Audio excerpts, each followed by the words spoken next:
মা, ও মা, আব্বা, আব্বা কই গেলা তোমরা? মামনি, আমার মেয়ে চলে আইছে। দেখছো, আমার মেয়ে চলে আইছে। মনি, তোর কথা আমার খুব মনে পড়ছিল। মা বাবার কথা কি তোর একটু মনে পড়লো না? সে যে বিয়ে হয়েছিস গেছস, আর একবার আইলি না তুই, আজকে আইসস মাত্র। কি করে আইতাম কও তো মা? তোমার জামাই তো মাশাআল্লাহ আমারে আসতেই দিতে চায় না। তো জামাই বাবাজি কেমন আছো তুমি? আরে আমার কথা ছাড়েন, এইসব কথা পরে হবে। তার আগে আমাকে একটা কথা বলেন, এই আপনাদের জামা কাপড় এই অবস্থা কেন? কেন বাবা, কি হইছে? জামা কাপড়ের আবার কি হইলো? আরে আপনারা যেই সব জামা কাপড় পরে আছেন, আপনাকে তো দেখে মনে হচ্ছে ফকির মিসকিন, আর নয় জাকাত ফাতরা পায় না, ওখান থেকে কাপড় চোপড় পরে আছেন। আচ্ছা, আপনারা কি জানতেন না যে আমি এখানে আসবো? আপনাদের কি আর কোনো জামা কাপড় নেই? বাবা, আমরা তো নিজের বাড়িতে আছি, তা নিজের বাড়িতে যা ইচ্ছা তা পরে থাকা যায়। যখন আমরা বাইরে কোথাও যাই, তখন আমরা একটু ভালো কাপড় পরি। ভালো কিছু পরেন নাই নাকি আপনাদের ভালো কোনো কিছু নাই? অবশ্য আপনাকে মতো গরিব ফকিরনি ভালো কিছু পাইবো কই থেকে?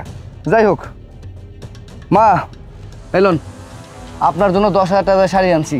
এই যাব্বা 5,000 টাকা পাঞ্জাবি আছে। এইসবের কি দরকার আছিল বাবা? আমরা খুব খুশি হয়েছি, তোমার অনেক ধন্যবাদ। আল্লাহ তোমার বাঁচায় রাখুক। আপনারা হইতেছেন গরিব মানুষ, সারা জীবন কি পড়ছেন কি পড়েন নাই তা তো আমি জানি না।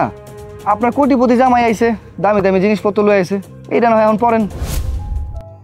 আচ্ছা মা, আমি তো গলে রান্না বান্না করে রাখছি, চল খাবারটা ঠান্ডা হয়ে যাবো গা। ঠান্ডা হয়ে যাবো মানে? আপনাদের ঘরে কি কোনো ওভেন টোভেন কিছু নেই? ও থাকবে বা কি করে? আপনার তো থাকেন এই চালার ঘরে, এখানে তো কারেন্টই নাই, আবার ওভেন তো দূরের কথা, তাই না? বাবা, এইটা আবার কি জানিস? ওভান, এর তো কোনো সময় নাম শুনি নেই। ও আচ্ছা, আপনারা তো আবার গরিব মানুষ, আপনারা তো ওভেনও চিনবেন না, ওভানও চিনবেন না, আমি আর কারে কি কই? আচ্ছা বাজান, হইছে, এখন বিতে চলো খাইবা। আয়ো বাবাজি, আয়ো। বাবাজি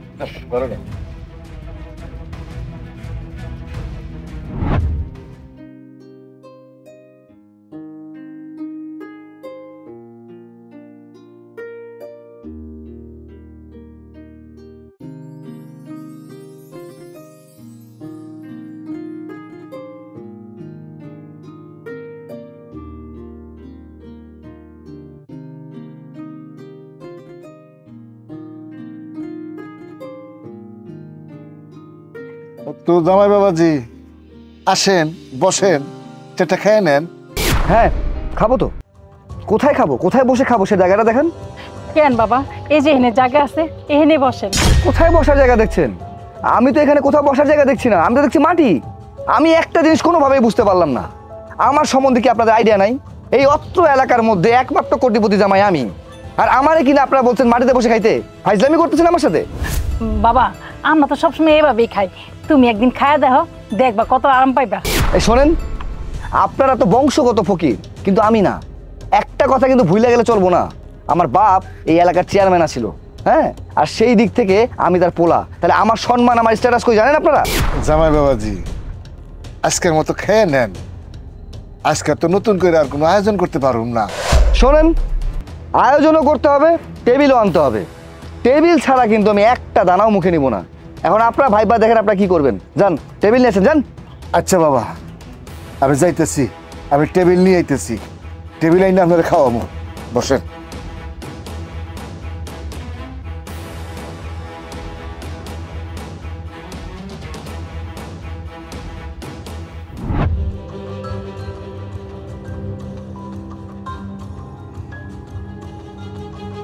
এই তুমি ওই ডাইন দিকে রাখো, সে এই ডাইন দিকে রাখো, একটু রাখো রাখো রাখো রাখো রাখো, আর যাও না। হ্যাঁ হ্যাঁ, এই একটু নামে, আমার টেবিল একটু নামায় দাও তো।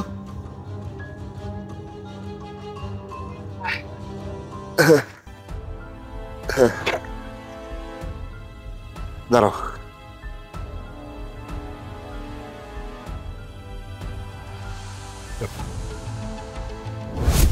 চাচা ভাড়া দেন। ভাড়া কত? 50 টাকা। এই কি কো 50 টাকা? এই নাও, আমার কাছে 40 টাকা আছে, এইটাই রাখো। 40 টাকা দিলে কেমন আর যুগ হয়? হয় হয় হয়। টেবিল নিলে কত? দিছে? তুমি রিক্সা চালাও, তুমি রিক্সা চালানোর কামই করো। টেবিলে তো দু একটা জুতেন না। হ্যাঁ মিয়া, আমি যে কোন জ্বালায় আছি এটা তো আমি জানি।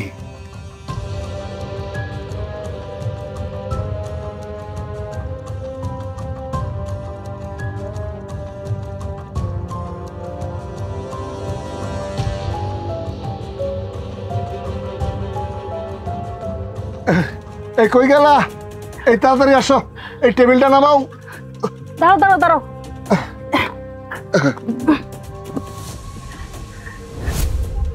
জামাই বাবাজি, আপনার জন্য টেবিল নিয়ে আইছি। আজকে আপনার টেবিলে বসাই মনের মতো খাওয়ান খাওয়ামু। এই তোমার টেবিলে খাওয়ান সাজাও, আমি আইতেছি এখনই।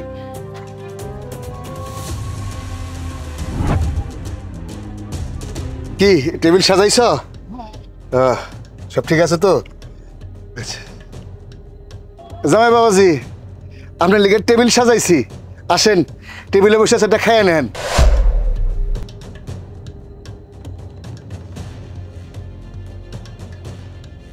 যাক, গুড গুড, ভেরি গুড। হ্যাঁ, এবার মনে হচ্ছে চেয়ারম্যানের ছেলে শ্বশুর বাড়িতে খেতে আসছে।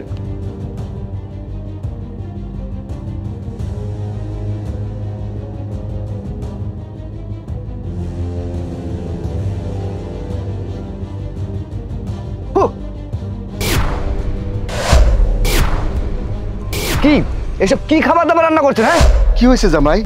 কি সমস্যা? সমস্যা কি মানে? আরে এইসব খাবার দাবার কেউ রান্না করে নাকি? খাবারের মধ্যে দুনিয়ার ঝাল মশলা তেল, এইসব খাবার দাবার মানুষ খায়? আসলে কি যে ভাগ্য আমার, কোন দুঃখে যে এসব গরিব ফকিরনির ঘরে বিয়ে করতে গেলাম। আমি কি তোমার লাইগা আলাদা কইরা অন্য কিছু রান্না কইরা আনবো? আরে কি রান্না করে দিবি? হ্যাঁ, তুই কি জানিস না এই যে তেল মশলা ঝাল এসব আমি কম খাই? হ্যাঁ, তার মানে তুই চাইছি না যে আমি এই ঘরে ভাত খাই? আস্তাগফিরুল্লাহ, আপনি এসব কি কইতাছেন? আমি কেন চাইবো না যে আপনি আমার বাপের বাড়ি থেকে বেশি বেশি খান? আমি তো চাই আপনি আমার বাপের বাড়ি থেকে পেট ভরে ভাত খান। এই তাহলে তুই তোর বাপ মারে কইলি না কেন যে আমি কোন ধরনের খাবার খাই? হারাম দাদি, তোর এত বড় সাহস, তুই ঝাল মশলা তেল দিয়ে আমাকে খাওয়াচ্ছিস? তোরে আমি এই বেদম, এই বেদম, সকাল থেকে আমি তোর অনেক বেদমি সহ্য করছি, তোর অনেক বাহাদুরি আমি সহ্য করছি। তুই নিজের কি মনে করস? খুব বড় হয়ে গেছস না? খুব বাহাদুর হয়ে গেছস? তুই আমার সামনে দাঁড়াইয়া তুই আমার মেয়ের গায়ে হাত তুলস? তুই জানস এই মেয়েরে আমি আর আমার স্ত্রী মিলা অনেক কষ্টে অনেক যত্ন লালন পালন করছি, আর তুই আমার সামনে দাঁড়াইয়া আমার মেয়ের গায়ে হাত তুলস? তোরে আর আমি এই বাড়িতে রাখুম না। তুই বাইরে আমার বাড়ি থেকে বাইরে শুনল বা